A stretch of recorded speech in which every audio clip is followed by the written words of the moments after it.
ఈ ప్రభుత్వం అధికారంలోకి వచ్చిన వెంటనే వాళ్ళు మొట్టమొదట సంతకాలు చేయాల్సిన ఫైల్స్ ఏమిటి? 6 గ్యారంటీలు. 6 గ్యారంటీల మీద సంతకాలు జరగాలి. 420 హామీలు కాంగ్రెస్ మేనిఫెస్టోలు ఇచ్చిండ్రు, వాటి మీద సంతకాలు జరగాలి. వాటికి కావలసిన నిధులు ఏ విధంగా సేకరించాలన్న విషయాల మీద సంతకాలు జరగాలి.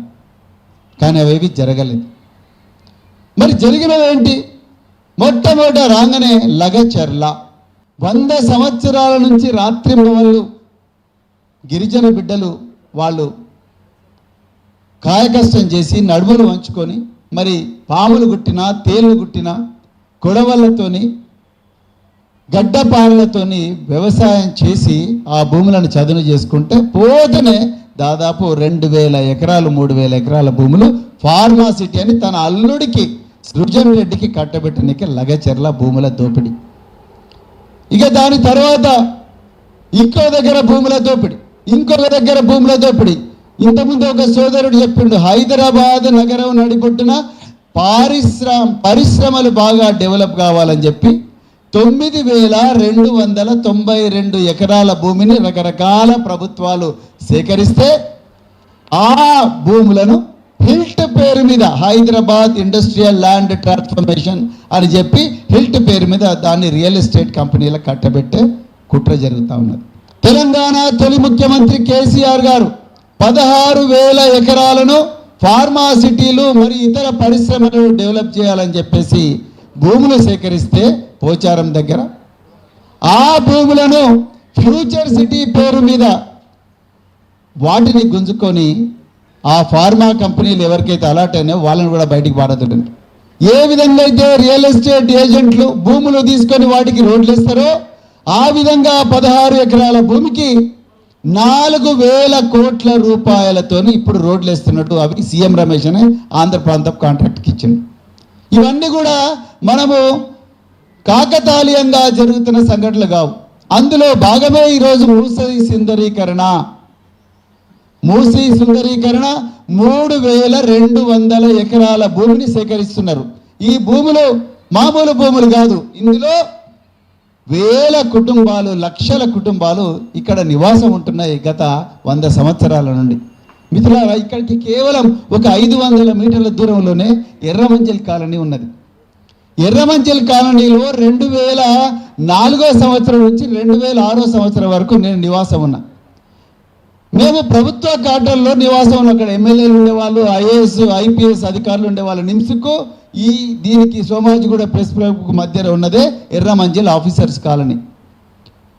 2006 సంవత్సరంలో మెట్రో లైన్ విస్తరణ కోసం ఆ క్వార్టర్లన్నీ కూడా మేము తీసేసుకుంటాం అని చెప్పి మా ఇంటి ముందర నోటీసు అతికించిన వెంటనే మొట్టమొదట ఏడ్చింది మా అబ్బాయి. మా పిల్లలు ఏడ్చిండ్రు, అమ్మో నాయన మనం ఈ ఇల్లు వదిలిపెట్టి పోవాలి, అది గవర్నమెంట్ క్వార్టర్ బిడ్డ, మన ఇల్లు కాదంటే కూడా అమ్మో మనకు నిమ్స్ పక్కన ఉన్నది, దాని పక్కన బేకరీ ఉన్నది, దాని పక్కనే పీవీఆర్ మల్టీప్లెక్స్ ఉన్నది, ఇంకా కొంచెం దూరం పోతే జీవీకే 1 ఉన్నది, ఇంకా మా స్కూల్ చాలా దగ్గరగా ఉన్నది, పక్కనే హుస్సేన్ సాగర్ ఉన్నది, ఇవన్నీ మనం మిస్ అవుతున్నాం, ఎక్కడ పోవాలి డాడీ అన్నాడు. 2 సంవత్సరాలు ప్రభుత్వ క్వార్టర్లో ఉంటేనే మా పిల్లలు ఏడ్చిండ్రు. ప్రభుత్వం కూలగొడుతుంది అనే వరకే, అది మా ఇల్లు కాదు, నిజానికి ప్రభుత్వం మాకు అలాట్ చేసింది. అప్పుడే మాకంత అటాచ్మెంట్ వచ్చిందంటే మీరు 100 సంవత్సరాల నుండి ఈ పేద ప్రజలు ఈ 3,200 ఎకరాల్లో తరతరాలుగా బతుకుతెరువు కోసం, ఇంతకుముందు మన గిరిజన శక్తి బిడ్డ చెప్పినట్టుగా బతుకుతెరువు కోసం ఇక్కడికి వచ్చి మరి చిన్న చిన్న రేకుల షెడ్లలో ఉండి వాటిని చిన్న మిద్దెలుగా కట్టుకొని ఇల్లుగా కట్టుకొని ఉంటున్నారు. వాళ్ళ ఇల్లు రాత్రికి రాత్రి తీసేస్తంటే ఎట్లా? మన కేటీఆర్ గారు హిమాయత్ సార్ దగ్గర పెద్ద ప్రజెంటేషన్ ఇచ్చారు, అద్భుతమైన ప్రజెంటేషన్, చాలా గొప్ప ప్రజెంటేషన్.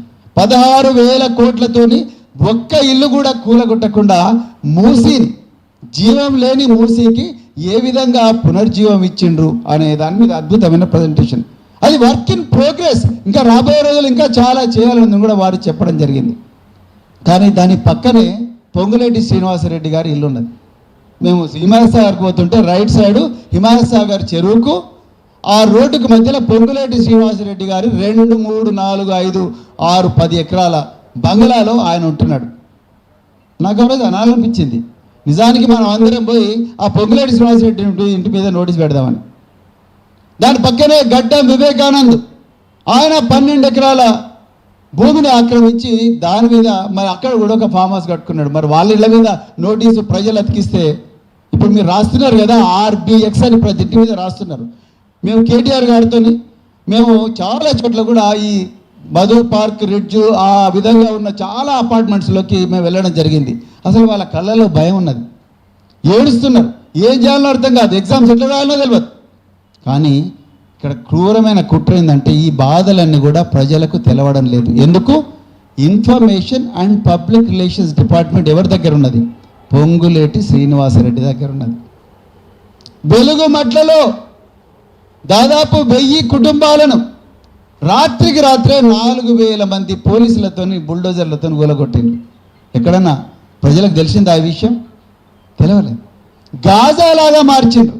సలోమి అనే ఒక అమ్మాయి బిఎడ్ చేస్తూ ఎగ్జామ్ వదులుకొని అయ్యో మా ఇంట్లో కూలగొడుతున్నారంట అని చెప్పి బిఎడ్ పక్కకు పెట్టేసి వచ్చి పోలీసు వాళ్ళ కాళ్ళ మీద పడ్డది.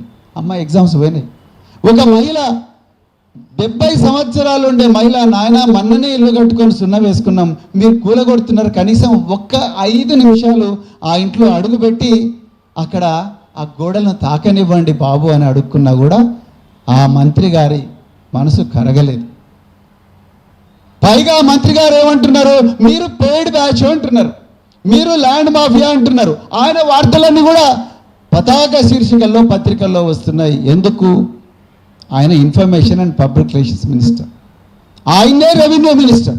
నేను డాక్టర్ దాసోజీ శ్రవణ్ గారు కొత్వాల్ కూడా, అదేవిధంగా వట్టినాగులపల్లిలో ఈ మంత్రి పొంగులేటి శ్రీనివాసరెడ్డి గారు అక్రమంగా మైనింగ్ చేస్తుంటే అక్కడికి పోయినాం మేము. రాత్రికి రాత్రి రాఘవ కన్స్ట్రక్షన్ అనే బోర్డు ఉన్న కంటైనర్ను రాత్రికి రాత్రి దాని మీద నీళ్లు రంగేసి తెడిపేసిండ్రు.